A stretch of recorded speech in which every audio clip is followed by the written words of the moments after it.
Hello, hello, welcome back to another section of Swim, Why We Love the Water by Lynn Scher.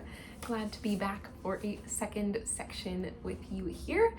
If you're looking to start from the beginning, you can go back just one section and that will be the beginning. This is part 2.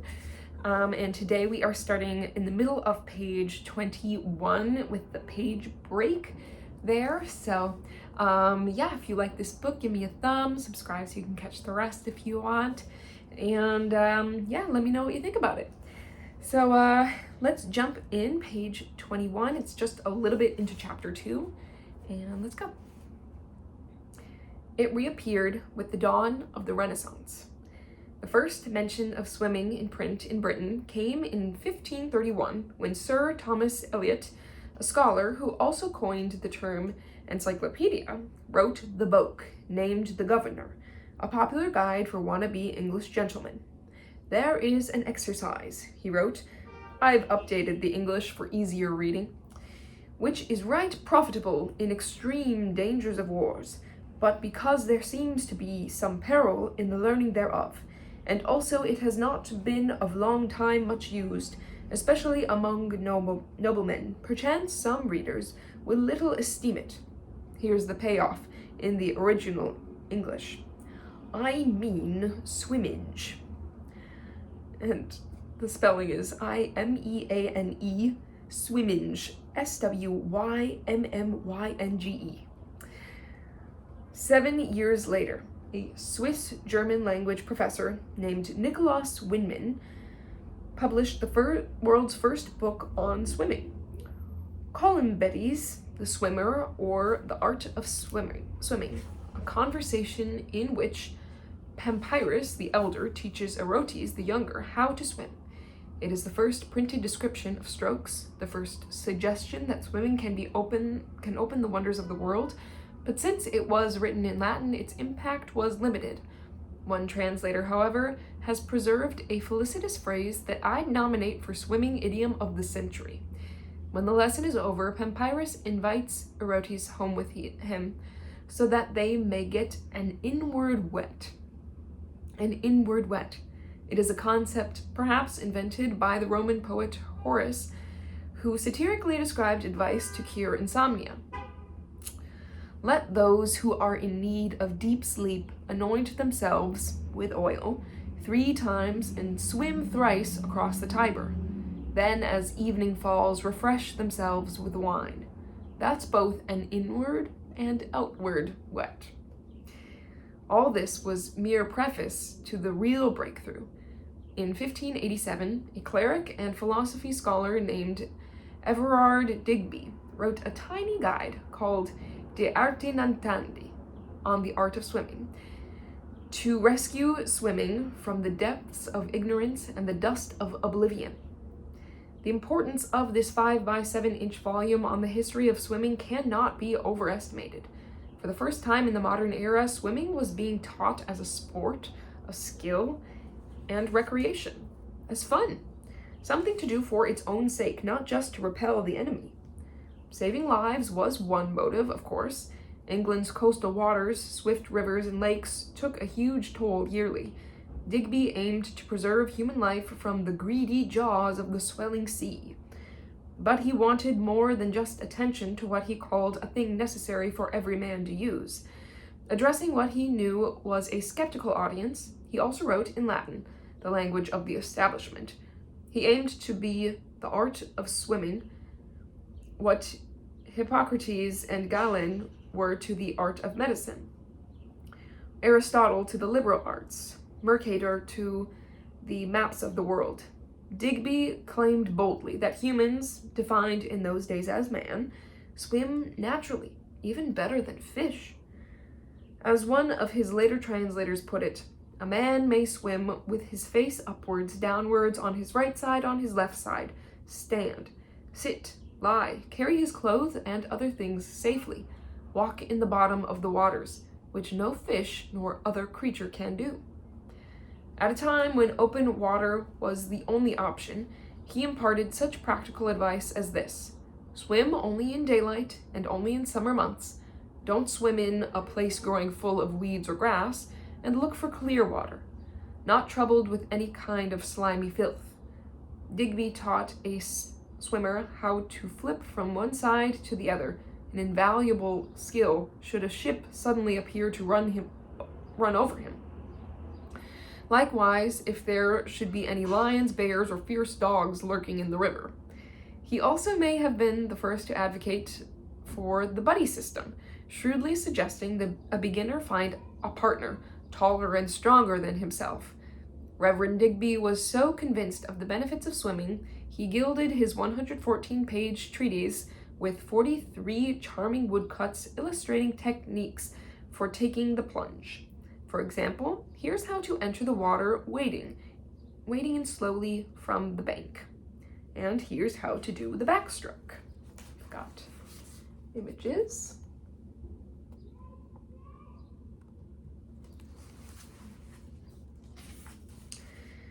Top of page 24. Digby even anticipated the show-off kid on the high dive with some tricks you could perform in the water. Here is how to pare your toenails in the water. Considerably easier than on the land or in bed, he writes. As an added benefit, you may easily wash your toes. Today, fewer than 10 known copies of Digby's little treatise exist in the rare book collections of major libraries. Another sold in 2007 for more than $150,000.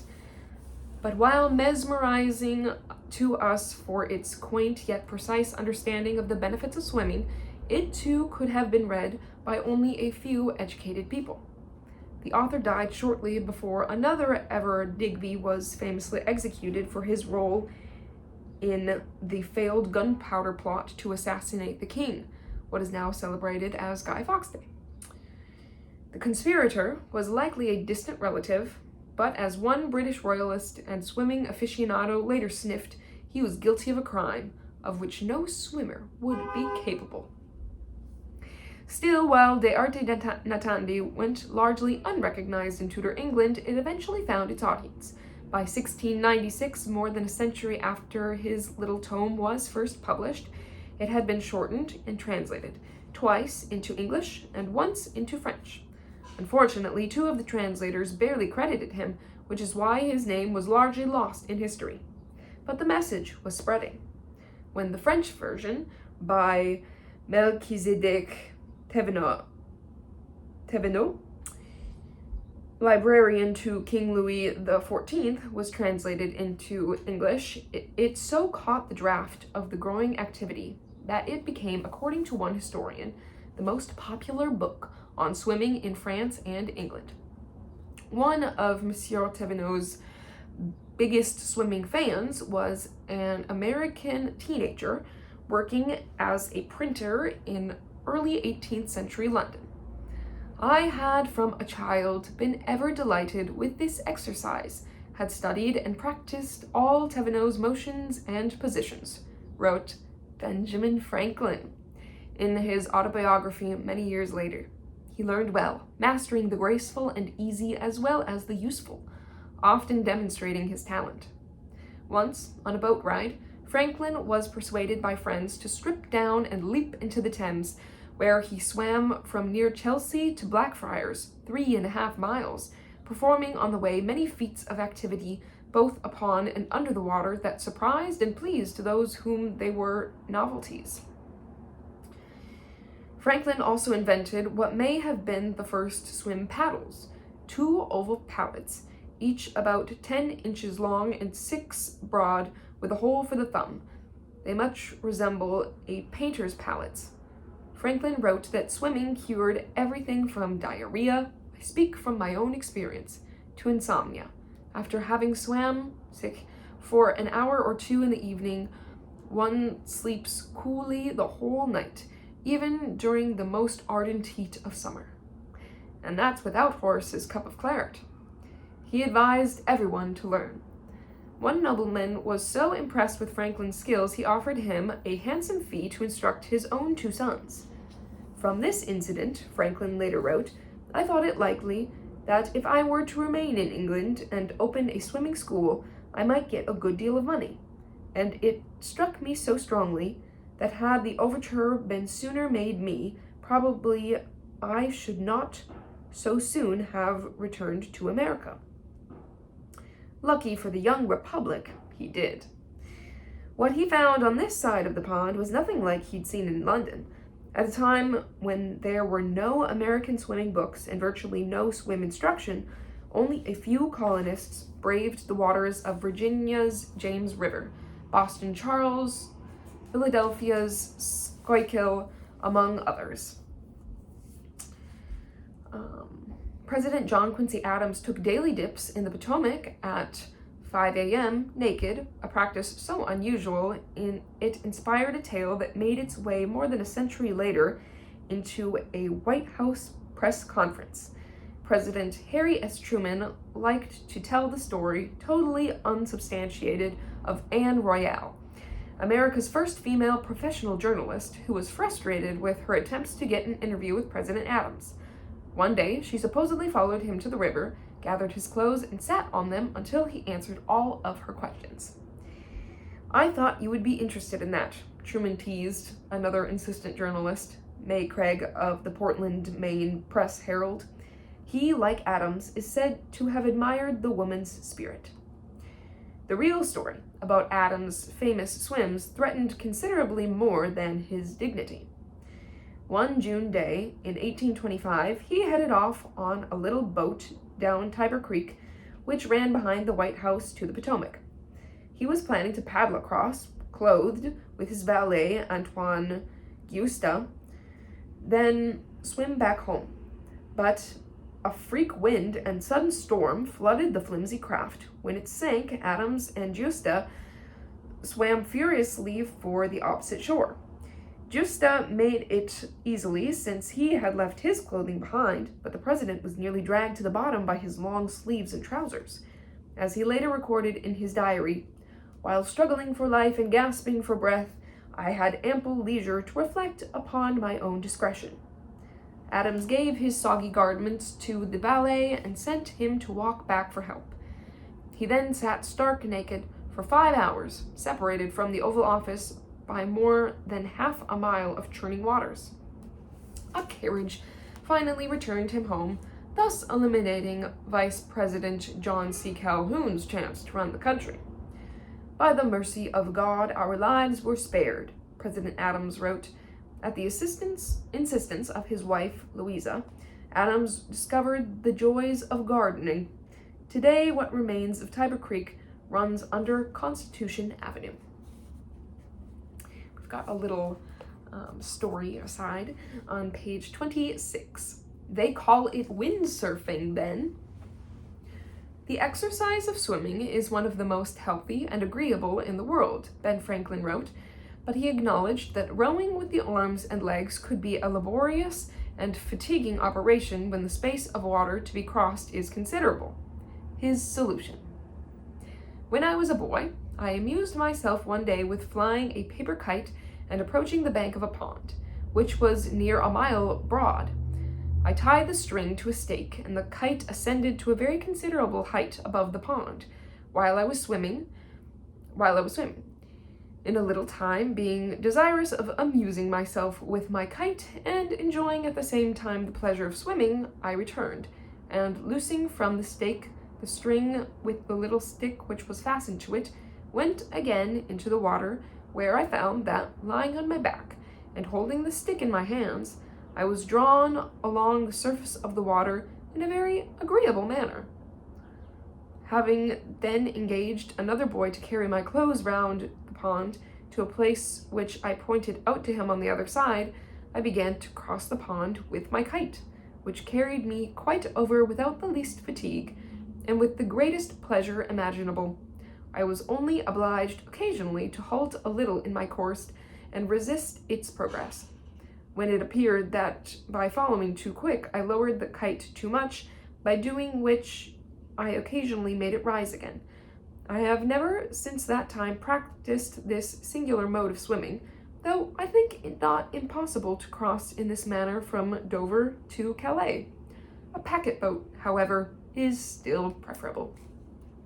If I can show you the little image of him with his kite in his mouth and hands. Right.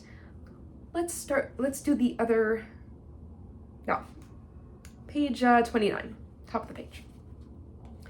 While Americans struggled with the proper way to enjoy the water, swimmers from other cultures practiced the art with natural grace.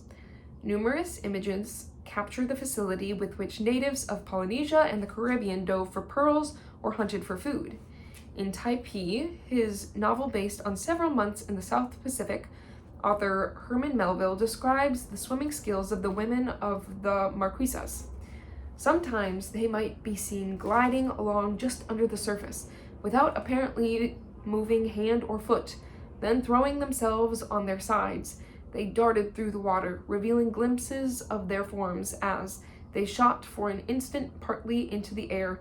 At one moment they dived down deep into the water, and at the next they rose bounding to its surface. Native Americans were also expert swimmers, as the artist George Catlin observed at a Mandan village on the upper Missouri. They all learned to swim well, he wrote, and the poorest swimmer amongst them will dash fearlessly into the boiling and eddying current of the Missouri, and cross it with perfect ease.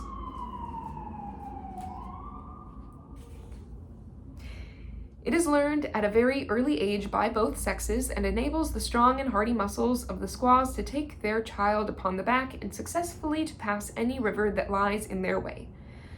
A group of Minnetatri women, he wrote, swam as confidently as so many otters or beavers, with their long black hair floating about on the water. Before we'll go to the next page, on page 28, Presidential Pool Report. Presidential swimmers, after John Quincy Adams, include outdoorsman Theodore Roosevelt, who also skinny dipped in the Potomac and swam Rock Creek in the early spring when the ice was floating thick upon it, the very athletic Gerald Ford, who commissioned the outdoor pool at the White House, the former lifeguard Ronald Reagan, who reportedly saved 77 lives on that job, and the famously buff Barack Obama, whose shirtless image wading into the Hawaiian surf in 2008 led to such a frenzy of tabloid headlines, "Spectacular President-elect." For instance, the White House limited his exposure on the next outing. When he dove into Florida waters in 2010, the press had to make do with a modest picture from a staff photographer. In 1933, a White House laundry room was converted into a swimming pool so that the polio-stricken President Franklin Delano Roosevelt could get some exercise. President John F. Kennedy used it for noontime naked swims, partly to relieve his chronic back problems. In 1969, it was bricked over by President Richard Nixon, once photographed walking the beach in shoes and socks, to make, ironically, a press room. Today, the tiled pool remains below, empty and unused. The podium, where the press secretaries or other members of the administration are offered up to reporters, is located directly over the deep end. I told you, swimming was a metaphor for life. All right, page 29 at the third paragraph down. Africans from many tribes impressed legions of travelers with their effortless strokes. In 1454, one group of West Africans churning through the waves led Venetian explorer Cadamosto to call them the best swimmers in the world. The 18th century Scottish explorer Mungo Park had an African guide named Isako. He was swimming across a river when a huge crocodile clamped onto his thigh. As the story was reported at the time, the croc would doubtless have crushed and torn it off with his immense jaws, but the Negro was as good a swimmer and diver as the crocodile, and turning rapidly round, he dashed his thumbs into the animal's eyes and tore them out. When the animal seized his other thigh, Isako repeated the punishment.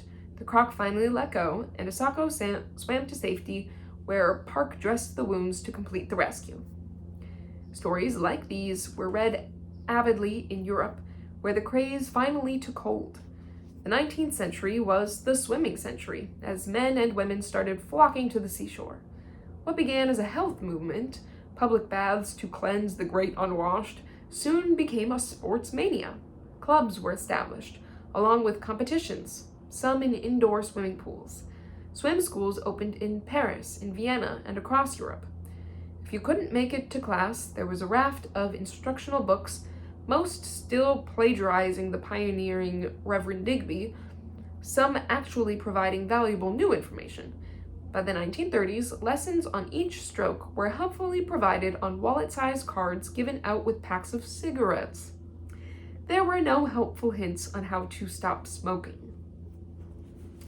Top of this page 30, we've got a picture, Dongola men of North Africa crossing a cataract. Are swimming. Bottom of page 30. In 1878, the Royal Navy for the first time required all seamen to know how to swim. And more than 2 millennia after Vegeticius, I can't say that, attempt to steer armed soldiers through the water, a French cavalry officer named Vicomte de Courtivron figured out how to keep their powder dry. He invented a steel helmet with special clamps to grip the butt end of a rifle and a hook to fasten the trigger guard. Since the helmet was perched on the soldier's head, and since that head would best remain out of the water to inhale oxygen, the ingenious design also protected the bayonet and the cartridges. Monsieur de Courtivron demonstrated his headgear in the Seine one day, entering the river in full infantry garb, then loading and firing his weapon 14 times despite the swift current. At least one newspaper called the exercise an aquatic feat, and paired it with a report about 2 unadorned swimmers covering 15 miles in Liverpool. The era of water spectacles had emerged.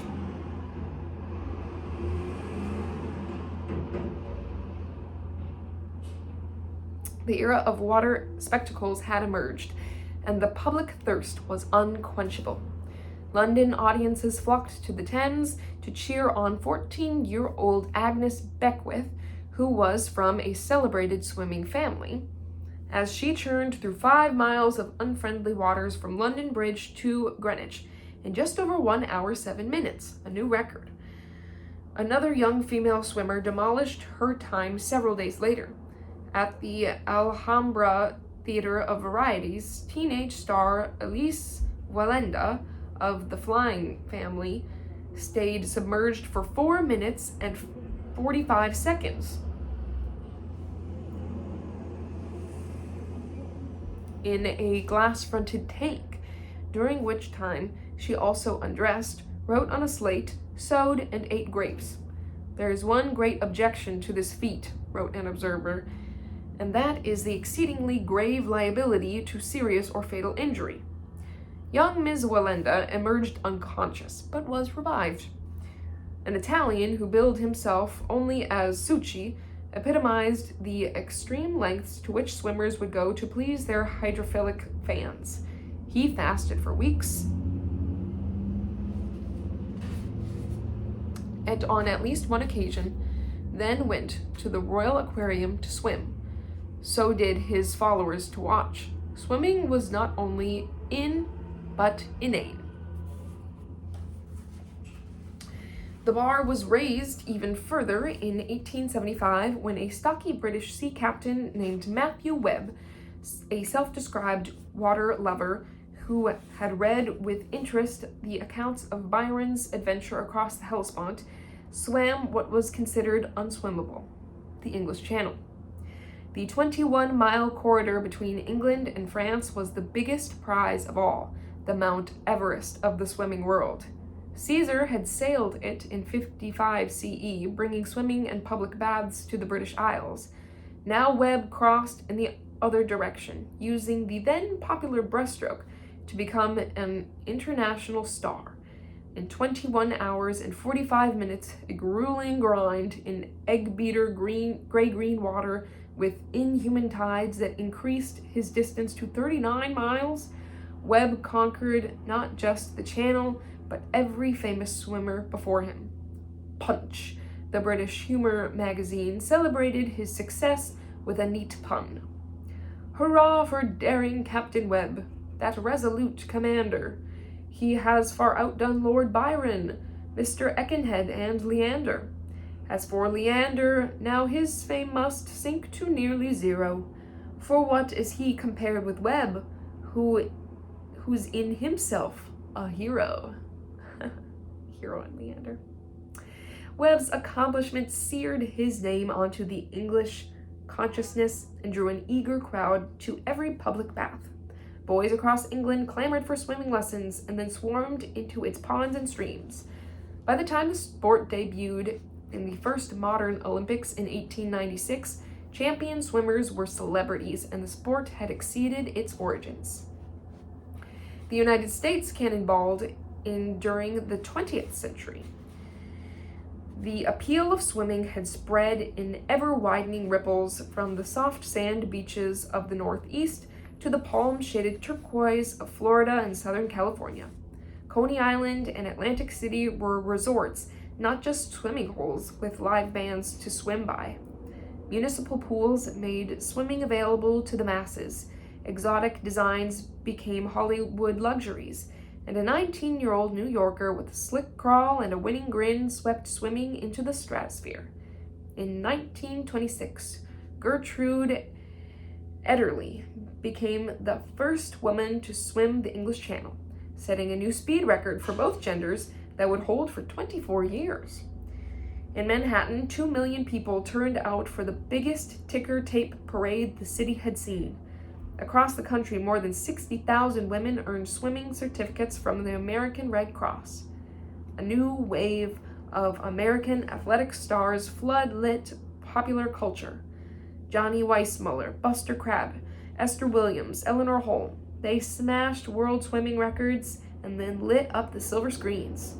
Aquacades, a new word for a splashy new form of entertainment, enchanted millions of Americans with superstar swimmers appearing on stage behind curtains of water.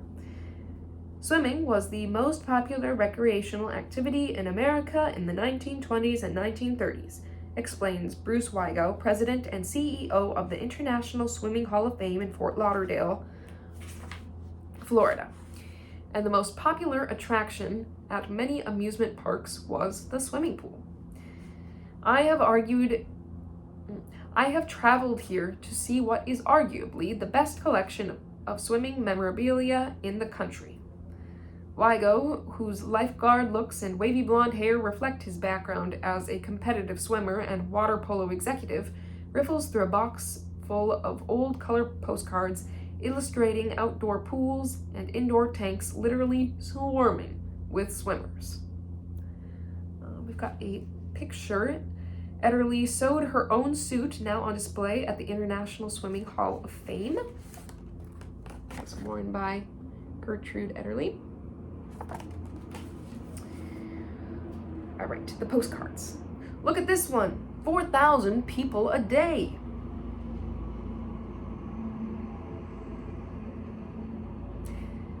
And this, 2 million gallons of water. They were immense aquatic playgrounds. He eagerly steers me through the exhibits in a 2-story shrine to the world of water. It includes medals, images, and detailed accounts of the sport's stars, as well as historic bits of swimming gear.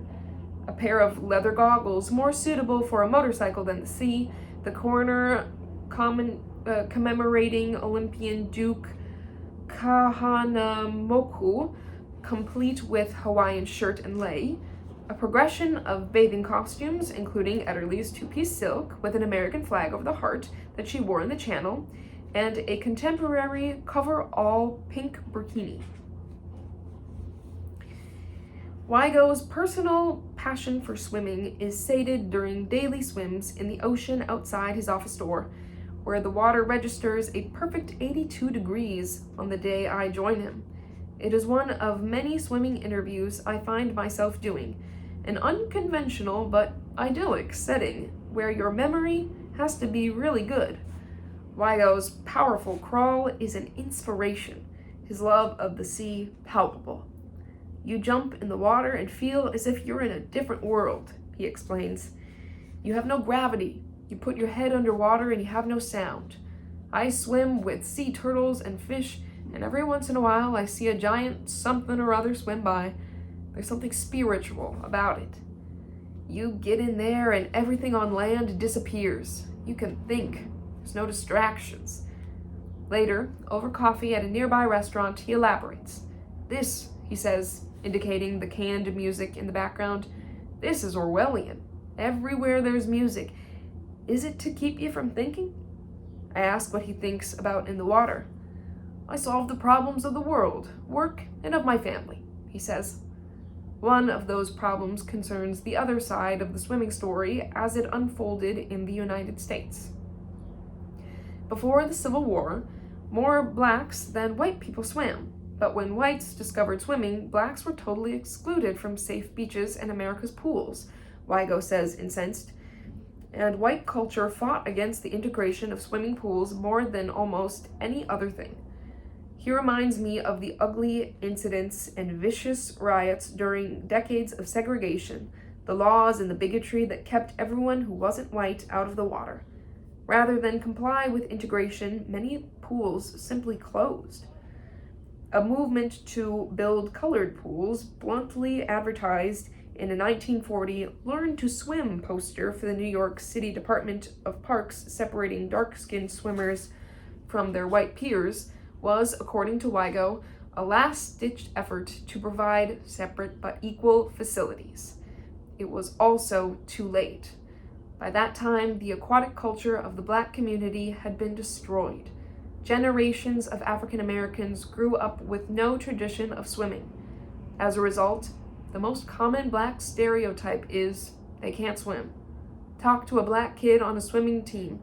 What do his black friends think of him? That he's acting white. Several prominent efforts are underway to reverse the trend.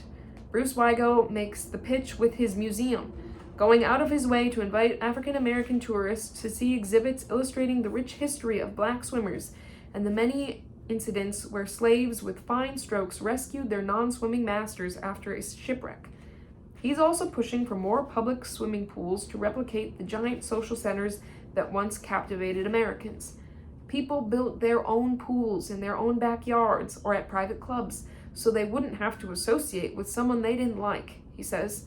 And when the public pools closed down, they were replaced by 50-meter lap pools where the sole purpose was to swim competitively.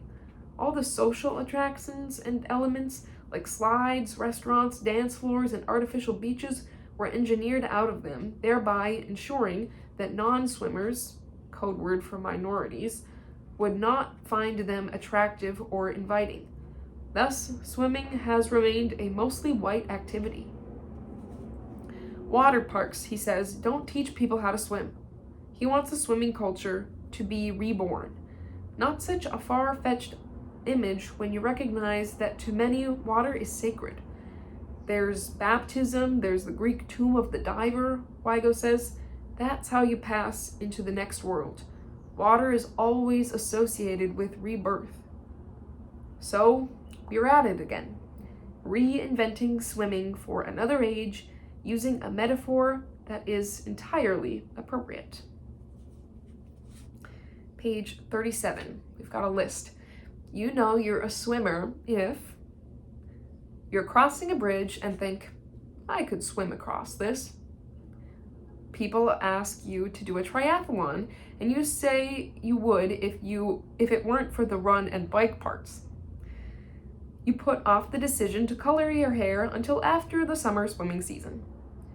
A hotel casino in Vegas sends you an email entitled Fly Back Free, and you think they're having some kind of swimming event, only to click on it to see that they are offering to fly you back home free. You have more swimsuits hanging in your closet than dresses. You keep an emergency swim bag in your car just in case you pass a pool on the way home. You can't remember the last time you took a shower at home. Bugs die of chlorine poisoning when they land on your skin. You say to your dog, "Want to go for a swim?" and she gets more excited than an offering of a walk. You find yourself counting strokes instead of sheep to fall asleep at night. Then just when you're about to fall asleep, instead of your leg twitching a little bit, it does a full whip kick and you ride the glide to slumberland. You get in the water and feel like an eagle in the sky. This is from a series of posts on a U.S. Masters Swimming online forum. All right, that's the end of chapter 2. All right, we'll get a little bit into chapter 3, starting on page 39, Fish Out of Water. The first few 100 yards are easy. My heart settles in, my body adjusts, the sea is so sparkly. I feel like a diamond in a glittering field. The goal seems so tiny. I feel like a ship without radar, but oddly I feel at home here in the Hellespont. What I can't help wondering, might I say if someone were to ask how I'm doing, the answer immediately is both surprising and simple. Swimmingly. We were fish ourselves hundreds of millions of years ago, awash in the liquid where life evolved. The fish part of us is really very deep, and it's written inside of the basic structure of our bodies, explains evolutionary biologist Dr. Neil Shubin of the University of Chicago. He led the team in 2004 that found the missing link between our aquatic ancestors and land-based mammals, a 375 million year old fossil fish that emerged from the water to breathe air. Its anatomy captures the transition to future species while reflecting the heritage of its past. Our basic structure is actually first seen in fossil fish. They are the first creatures with skulls like ours, and the genes that make that, the bits of DNA that build our body, are actually versions of those seen in building the same body plan in a fish. At some levels, we're extremely similar genetically to fish. I have come to Chicago to meet Dr. Shubin in his anatomy lab, a warren of workbenches and fish models where scholars continue to mine the riches of his discovery. He has filled a critical gap in the evolutionary story, and with the sharp wit and sense of wonder that define our most engaging scientists, has agreed to help me explore the human connection, biologically, evolutionarily, to the water. We begin with the creature he found in the Canadian Arctic, a pioneering voyager from the primordial pool named Tiktaalik, large freshwater fish in the language of the local Inuit. The model that I see from just one of the many retrieved fossils that range up to 9 feet long is about the length of my arm, a long-bodied, low-finned fish with a placid smile on his face I can only describe as sweet. Isn't that cute? Dr. Shubin asks me, clearly pleased with his treasure. The first thing we saw was the snout. It was upside down, sticking out of the cliff like this, he says, flipping the model and grasping it with his hands. Here is a picture of the fossil of the Tiktaalik.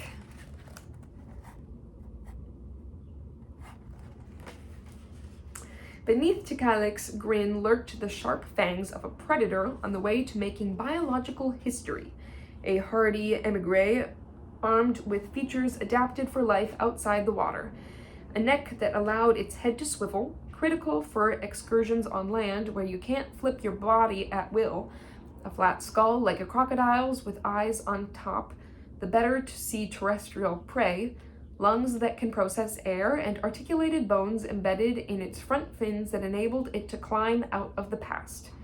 Clearly, they were able to support their bodies with their fins like doing a form of a push-up, Dr. Shubin tells me, reaching for a model of the fin and pointing to its stubby little projections. There's the elbow, there's the wrist. So it functions like a fin. It could paddle around, but it could also support the body. What's really cool are these bones that correspond to ours. This is the radius, this is the ulna, this is the shoulder. The entire fin is about the size of my hand. It is the predecessor of my upper arm and forearm with distinct joints at the shoulder, elbow, and wrist. All that in addition to the same gills, scales, and webbing as today's fresh halibut lying on ice chips at my local seafood shop. In other words, undeniable evidence of what Dr. Shubin calls a fishapod, a perfect mix of a fish and a tetrapod, or four-legged land creature. Somewhere along the evolutionary tree, someone with appendages like these veered off onto a limb to help establish everything from dinosaurs to humans. You know, every time you bend your head or bend your wrist, and there are other functions as well, these are fish functions that originally appeared in fish living in aquatic ecosystems, he says. In addition, our ears are modified gill bones. A human fetus has gill slits. In some, the toolkit that builds our bodies is a version of that which builds a fish. Which fish? Dr. Shubin says we humans are closest in terms of anatomy and DNA to lungfish, or lower down what he calls the tree of cousinness to sturgeon or paddlefish. Drop further and it's sharks or shark-like creatures, and way down the invertebrate predecessor to the fish, the worm. Time to expand the family photo album? The odds of the fish Tiktaalik being our exact ancestor are very remote, Shubin writes in his lively and enlightening book, Your Inner Fish. It is more like a cousin of our ancestor. So why don't we talk about our connection to fish? How come we only acknowledge the great apes? I don't know, he concedes to me. It's not something that's so obvious to people. Some people have a hard time accepting our relationship to monkeys. Well, it's the worms you need to worry about. We don't even own the bragging rights to the biggest talent separating us from water dwellers. Air breathing originally evolved in fish that lived in anoxic waters that were depleted in oxygen, he explains.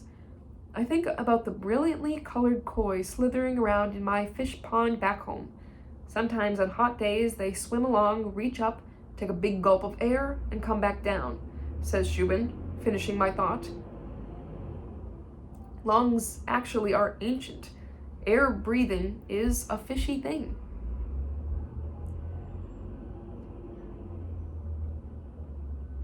Why it developed, and why the quest for even more air lured Tiktaalik and its pals out of their comfort zone in the water back in the late Devonian age is not clear. Possibly for food, where there were fewer competitors, possibly to escape prehistoric marine predators, but it wasn't all that they had hoped for. Some creatures returned to the water after a time. I ask whether we, today's swimmers, are doing the same. In evolutionary terms, no, says Dr. Shubin, but water is something that is very magical to us, not because of our anatomy. It's really because of our psyche, the way we see the world. It's the way our brains are wired. Look, I have little kids, and it's hard to pull them out of the pool. We have a natural affinity to water. Shubin does not accept the aquatic ape theory, a tantalizing but controversial hypothesis that humans evolved from a branch of apes who had adapted to life in the water. One claim of evidence, the vestigial webbing that connects our fingers. Nobody buys it, he says, speaking for the paleontology community and shaking his head, because we really don't have that evidence in our fossil record. It almost makes more sense that we are derived to run on land. That doesn't mean that we are just one-trick horses. We can use those aerobic abilities to swim in water too. I mean, what's great about humans is that we can inhabit almost every environment, right? We're a species that is amazingly variable. And I think that's where we will stop today, halfway through page 43. It's not a page break, but it is the end of a paragraph there. So that is the end of part 2 of Swim, Why We Love the Water by Lynn Scher. Thanks for joining me today. I had to have a chuckle on that one list of you know you're a swimmer if It says you can't remember the last time you showered at home, because I'm always showering after I swim at the pool. So that was funny to me. Yeah, if you like this book, join me next time. I'll see ya. Bye.